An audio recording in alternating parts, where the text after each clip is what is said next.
O áudio que vocês vão ouvir agora é parte do podcast Xadrez Herbal. Caso vocês queiram ouvir mais sobre esse assunto e outros temas de política internacional, é só ir em xadrezverbal.com. Bem, então sem mais delongas, passemos para o primeiro bloco do Giro de Notícias. Giro de Notícias.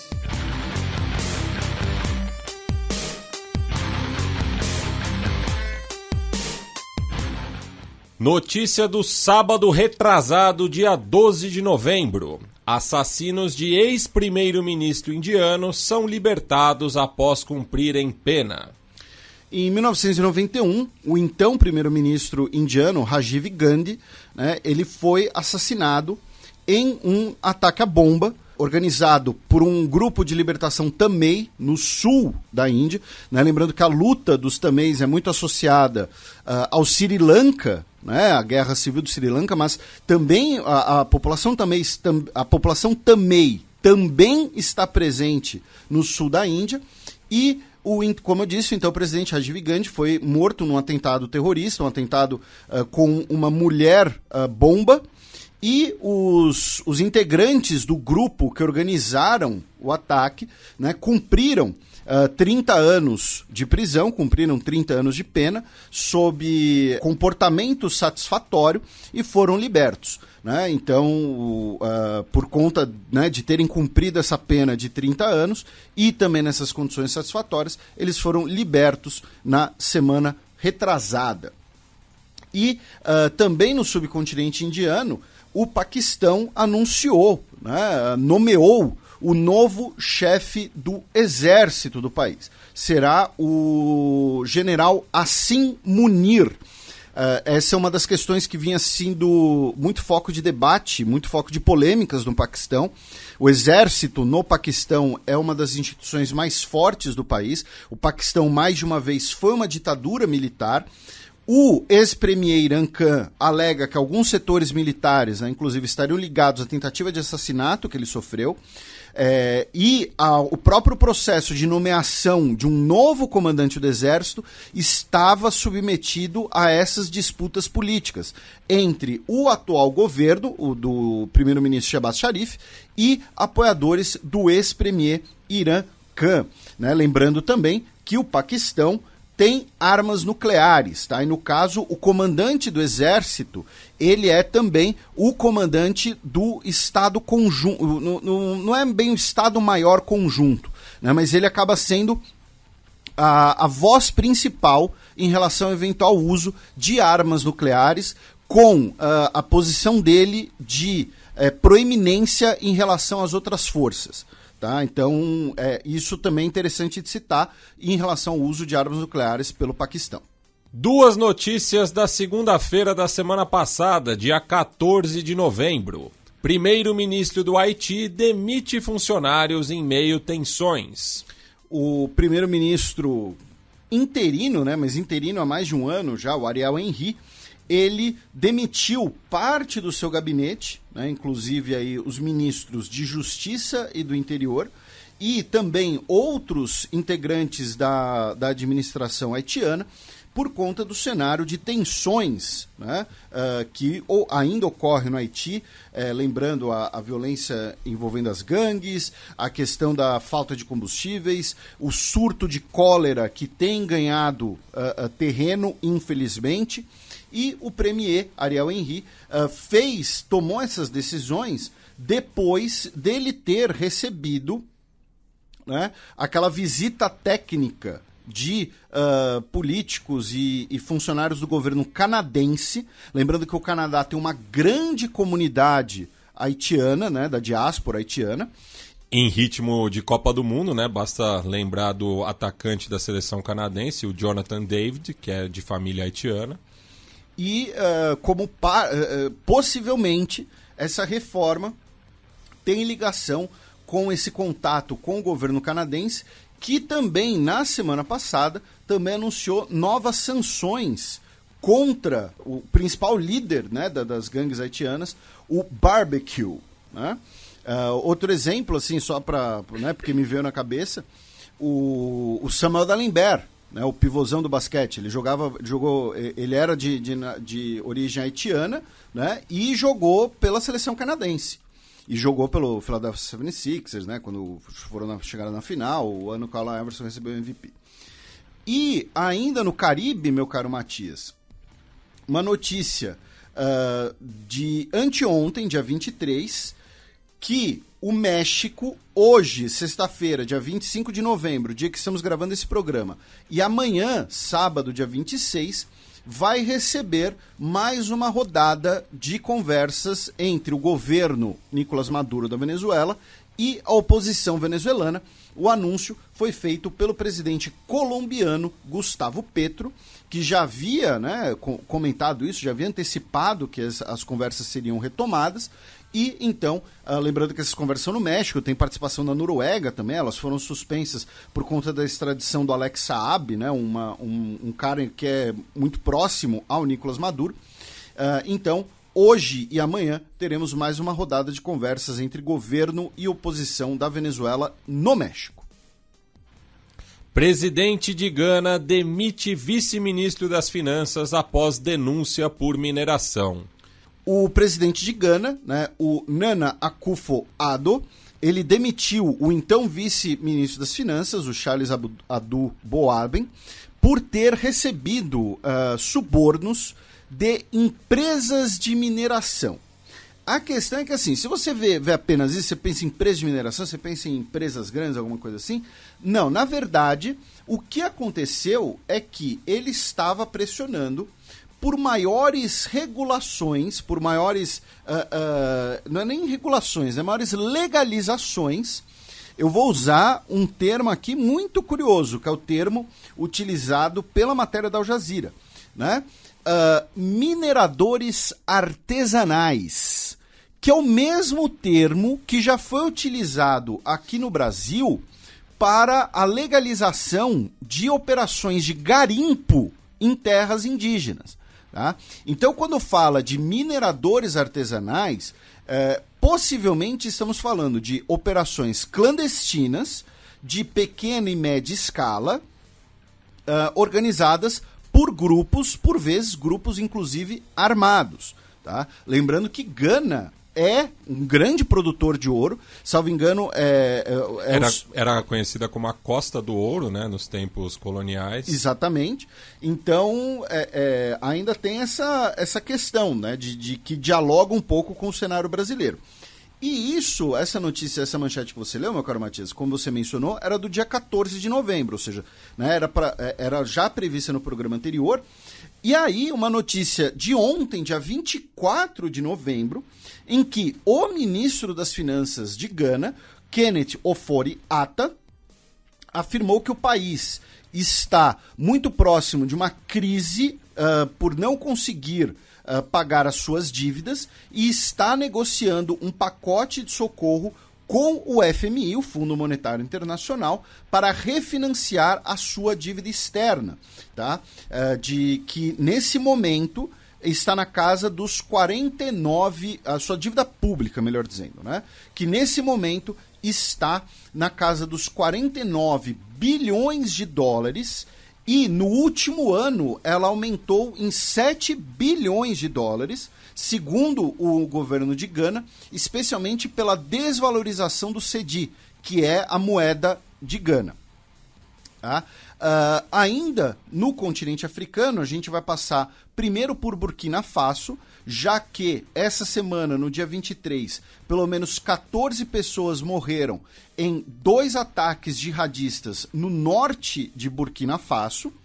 E uma notícia da semana passada foi que a junta militar de Burkina Faso, né, está no processo de nacionalizar alguns dos seus recursos minerais. E houve uma denúncia, né, publicaram imagens que funcionários franceses da mina de Percoa estavam destruindo os veículos, estavam destruindo parte do sistema de produção antes de saírem das operações da mina, né, para não deixarem esses veículos, para não deixarem essa estrutura para o governo de Burkina Faso, ou para quem eventualmente for adquirir as operações da mina. E, finalmente, meu caro Matias, no Chad, no último dia 22 de novembro, 10 soldados do país foram mortos em um ataque perto do Lago Chad, perto da fronteira com a Nigéria, num ataque que foi reivindicado pelo Boko Haram, né, que é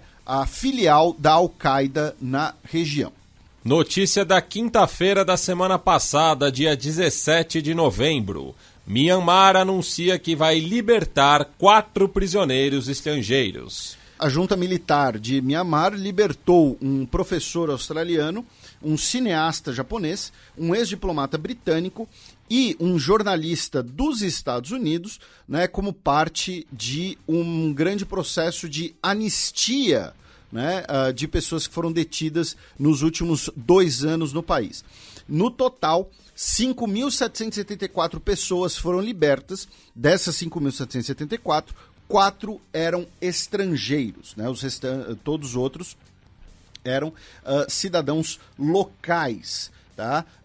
O secretário de Estado dos Estados Unidos, o Antony Blinken, celebrou, né? Celebrou não, né?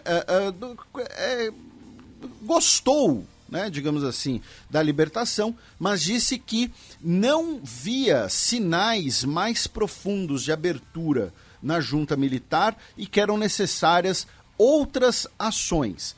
Só que aí eu vou dar um pequeno puxãozinho de orelha no Antony Blinken, porque ele deu essas declarações participando, né, da cúpula Ásia-Pacífico que ocorreu em Bangkok, que a gente vai falar até um pouquinho mais pra frente. E, nesse sentido, ele falou assim, é um ponto positivo no que no geral tem sido um tempo incrivelmente sombrio quando vimos coisas irem do ruim ao pior em Burma. Ele usou o termo Burma, né, que em português durante muito tempo foi traduzido como Birmânia, que é o nome colonial da região. Tá? Eles mudaram o nome de Myanmar, não foi porque, vamos mudar porque a gente quer imprimir nota com nome diferente, vamos mudar para ser legal, para ser diferente.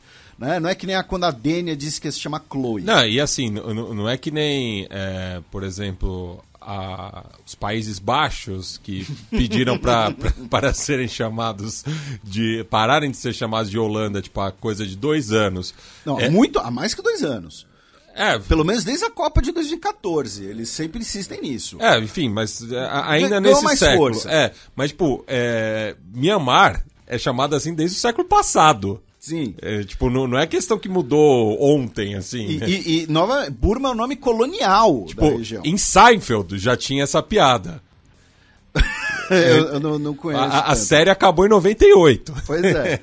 Então, assim, o Antony Blinken usar o nome colonial da região... quando ele quer... Assim, óbvio, isso aqui a gente fala que Myanmar é governada por uma ditadura militar extremamente violenta e que os militares são a estrutura de poder econômico em Myanmar.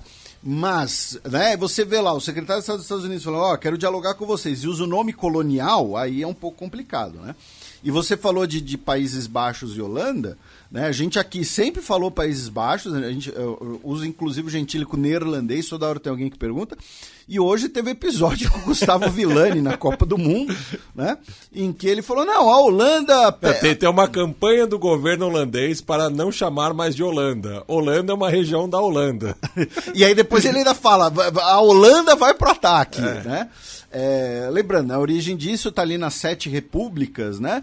E a mais populosa era a Holanda. A Holanda que hoje são 2 províncias. A do norte e a do sul. Isso, ela foi dividida e o nome do país é Países Baixos. Né? Mas enfim. E, pra gente fechar esse primeiro giro, meu caro Matias, vizinho a Myanmar, tivemos um episódio surreal em Bangladesh, já que nós tivemos em 2015 o assassinato de um jornalista e escritor de origem de Bangladesh, porém com nacionalidade dos Estados Unidos, o Avijit Roy. E a gente comentou um tempo atrás quando os assassinos dele foram julgados, né, porque envolvia ali questões de secularismo, questões da presença da religião, direitos LGBT em Bangladesh.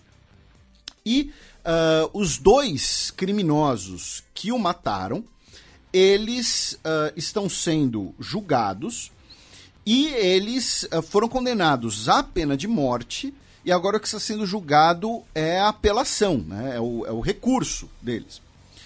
E eles estavam sendo escoltados para um tribunal na capital de Bangladesh, Dhaka, e eles simplesmente saíram correndo e subiram em motos que estavam esperando por eles e saíram nas motos. Tá? Então uma operação de fuga ali que demorou 5 minutos, também uma falha das forças de segurança de Bangladesh. Então corre-se o risco agora da gente ou ter uma caçada por eles ou ainda por cima, né, da morte desse jornalista ficar impune. Bem, passemos agora para o segundo bloco do Giro de Notícias. Bobby, where can you be?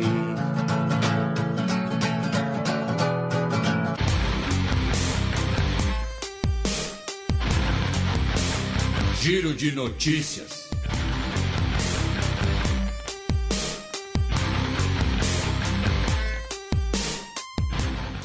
Notícia do domingo passado, dia 20 de novembro. Economista brasileiro é eleito para comandar o BID. A Nathalie, inclusive, mencionou, né, na nossa conversa, o Ilan Goldfein, que foi eleito, né, para comandar o BID, Banco Interamericano de Desenvolvimento. E foi um processo que levantou algumas polêmicas, alguns debates, porque, né, ele foi indicado pelo Paulo Guedes e o Guido Mantega, que na época estava na equipe de transição, tentou barrar a indicação brasileira, dizendo que a indicação deveria ser feita consultando o governo eleito. As informações da imprensa são que o Geraldo Alckmin, né, o vice-presidente eleito, e cabeça da transição, botou ali panos quentes e tal, retiraram a eventual objeção ao Ilan Goldfein. O próprio Guido Mantega saiu da equipe de transição, né? E o Ilan ele foi confirmado com apoio dos Estados Unidos. Né? Ele foi diretor da FMI, ele foi presidente do Banco Central durante o governo Michel Temer, e ele vai ser o primeiro brasileiro nesse cargo. Então, assim, teremos um brasileiro presidente do BID. Ele disse que vai ter boas relações com todos os governos, que vai ter boas relações com o governo Lula, independente de ter sido indicado pelo governo Bolsonaro. Isso a gente vai ver, claro, né? Não tem como saber agora. Eu só queria lembrar para os nossos ouvintes, e eu acho que assim, muito se debater, o eixo do debate sobre isso na imprensa girou em torno de duas coisas. Uma delas era se o governo Bolsonaro teria ou não direito, legitimidade de indicar pessoas, sendo que ele é um governo que está de saída. E a segunda é se o Guido Mantega deveria ter ou não, né, agido para tentar barrar a indicação. Se ele agiu corretamente, se ele não deveria ter feito isso, enfim. Se isso era a jogar contra os interesses do Brasil, né, teve essa expressão no editorial de um jornal, por exemplo. Mas eu queria lembrar, e isso pouca gente comentou, que essa eleição para o BID só está ocorrendo nesse momento porque o ocupante anterior do cargo, né, ele teve que renunciar devido a um escândalo um escândalo sexual, né, porque não foi um caso de abuso, mas que ele teve uma relação consensual com uma subordinada e deu tratamento preferencial a essa subordinada, né, o Maurício Clever Caron, e ele que foi indicado pelo Donald Trump em 2020, se tornando o primeiro economista dos Estados Unidos a chefiar o BID, porque o Brasil do Bolsonaro baixou a cabeça para o governo Trump. Porque o combinado era que, naquela ocasião, em 2020, o Brasil tivesse o candidato principal. Né? Claro que vários países vão ter várias candidaturas, mas umas vão ser mais fortes que as outras. O combinado era que o Brasil tivesse um candidato em 2020 com apoio dos Estados Unidos. Tá?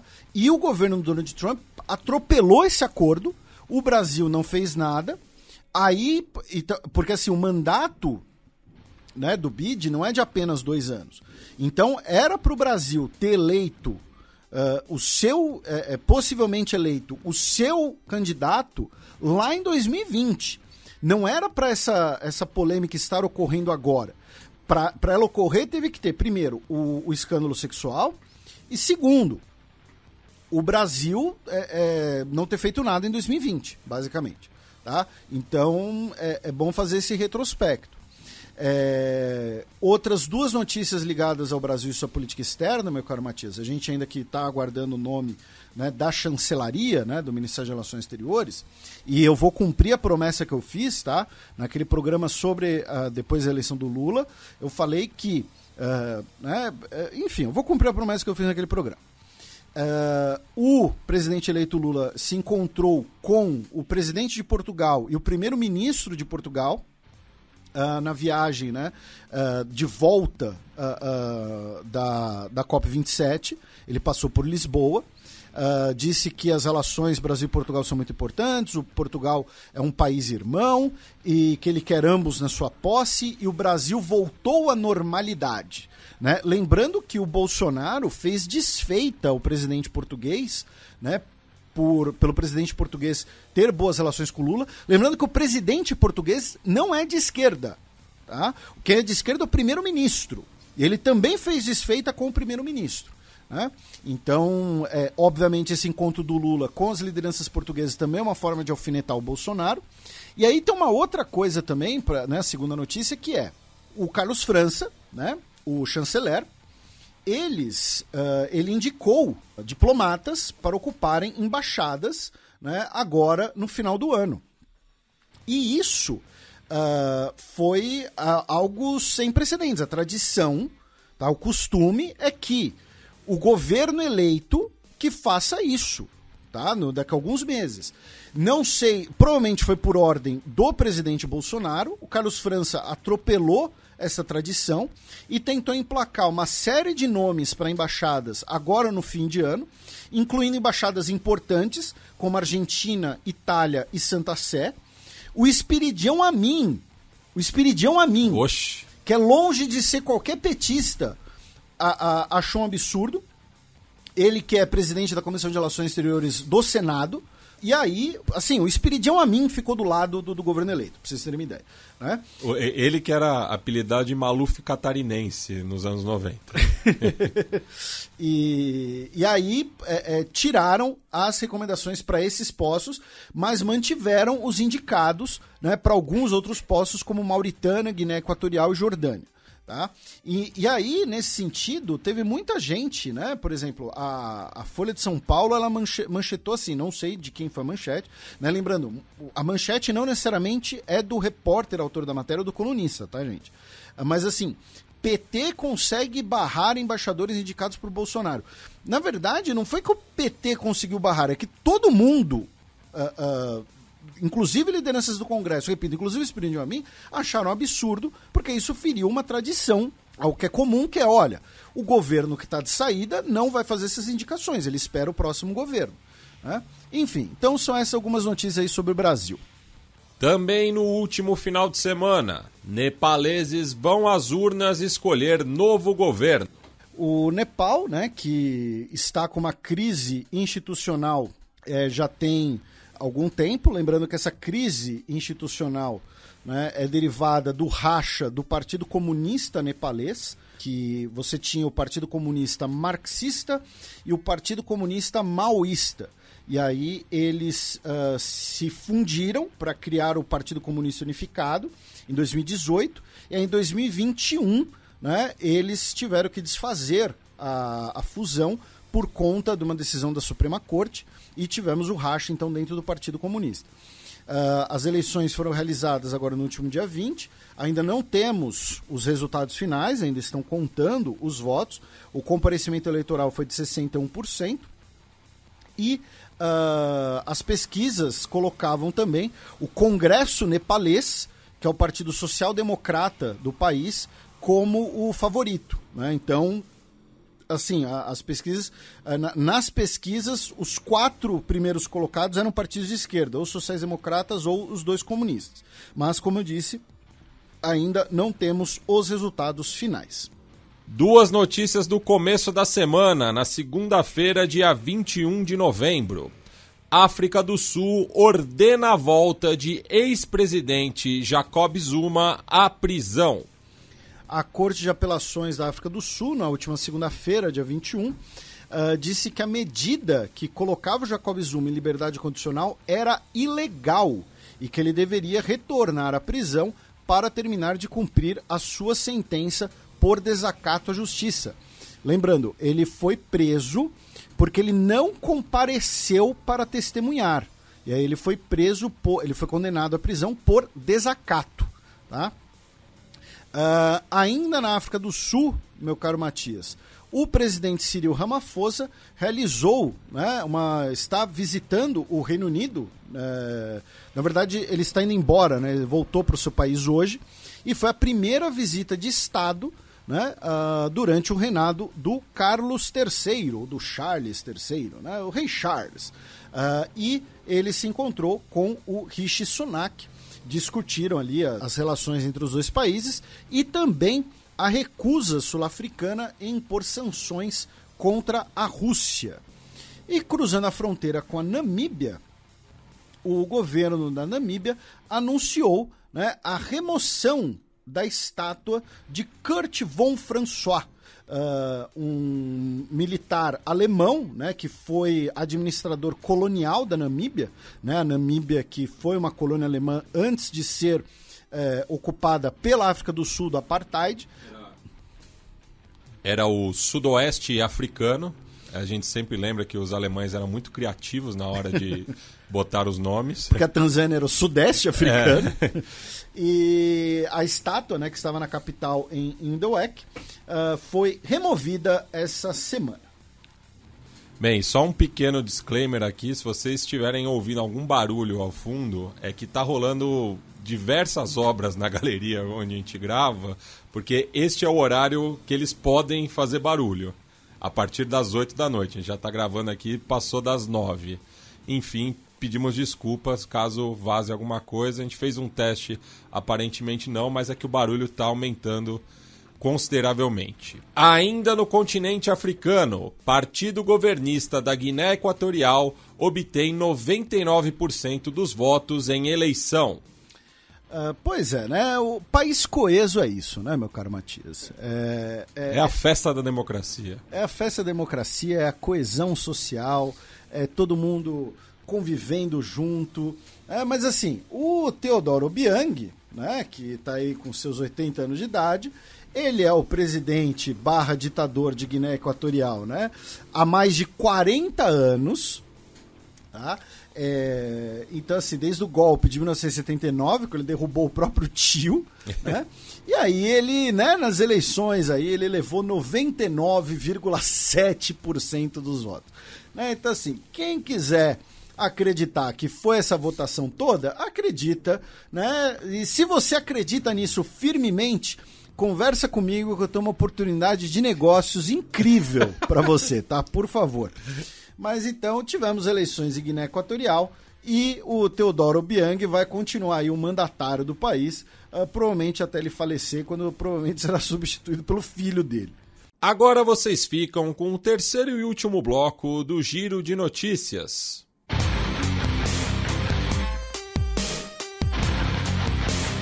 Giro de Notícias.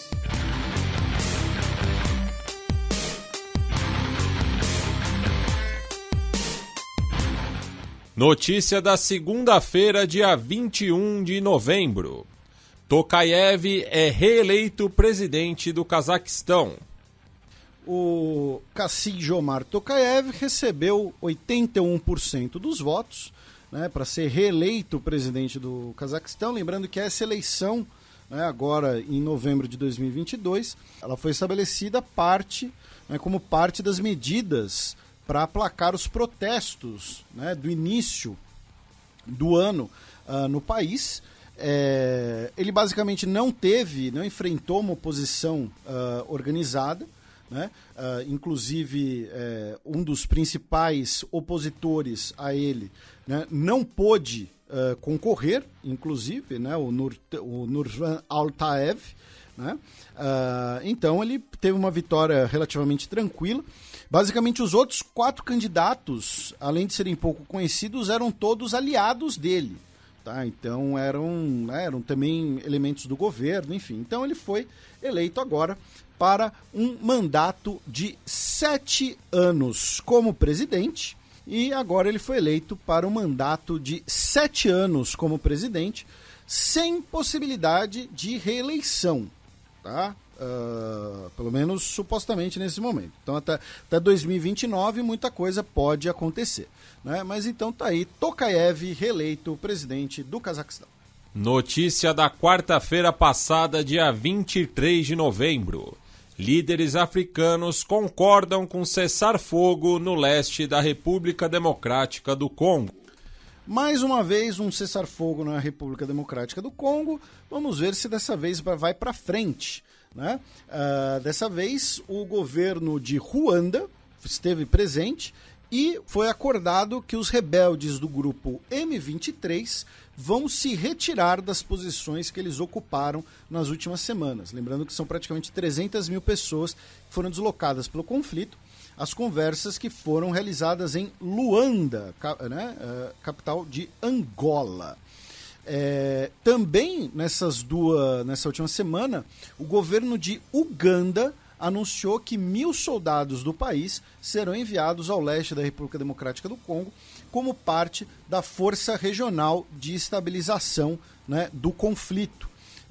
É possível, inclusive, né, que dependendo das próximas decisões, essa força regional seja utilizada também para substituir a MONUSCO, né, no médio longo prazo. Tá? Nesse momento isso é só uma possibilidade, tá, gente? Não estou dizendo que isso vai acontecer, muito menos em breve. Notícia de ontem, quinta-feira, dia 24 de novembro. Governo queniano suspende exportações de baobá para a Geórgia após protestos. Ainda no continente africano, o governo do Quênia anunciou a suspensão das exportações de baobás. A gente comentou um tempo atrás, né, que muitos baobás, né, que é uma árvore gigantesca no Quênia, um símbolo queniano, inclusive, estavam sendo retiradas e transplantadas e levadas para a Geórgia. Geórgia, o país, não o estado dos Estados Unidos. E o Ministério do Meio Ambiente queniano determinou, né, a suspensão de exportações de baobás e que as exportações que já foram realizadas sejam examinadas, sejam investigadas sob os olhos do Protocolo de Nagoya, né, que lida com o patrimônio genético, né, o patrimônio biogenético dos países.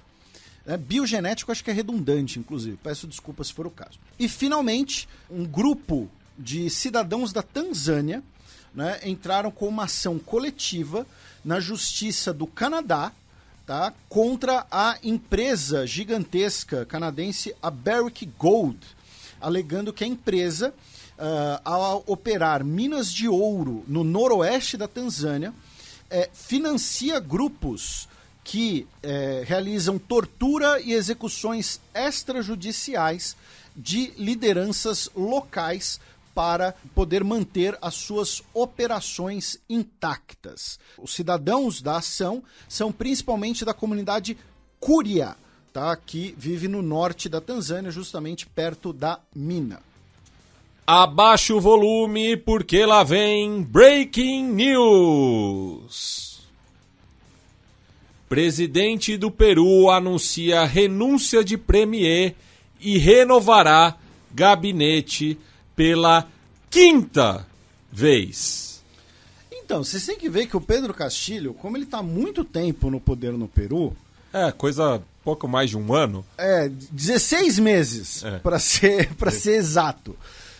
Então, por isso, né? Então, vamos apenas relembrar uma coisa para os nossos ouvintes, né? Quando o primeiro-ministro no Peru, ele é como se fosse o chefe dos ministros, ele é tipo o ministro-chefe da Casa Civil. Quando ele renuncia ou pede demissão, tem que reformar todo o gabinete. E para reformar todo o gabinete, tem que fazer do zero para ser submetido à votação no Congresso. Tá? Lembrando também que o Pedro Castilho não tem apoio no Congresso nesse momento.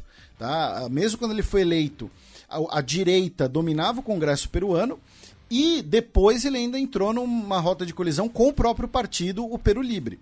Do qual ele acabou saindo. Isso. Então o Pedro Castillo está completamente isolado. E aí agora o Aníbal Torres, que era o primeiro-ministro, pediu demissão depois de mais uma, né, disputa com o Congresso. E o Pedro Castillo anunciou que vai nomear como primeira-ministra a hoje deputada Betsy Chaves, que já foi ministra do Trabalho, né, e também ministra da Cultura, é necessário um novo voto, né, para aprovar o gabinete.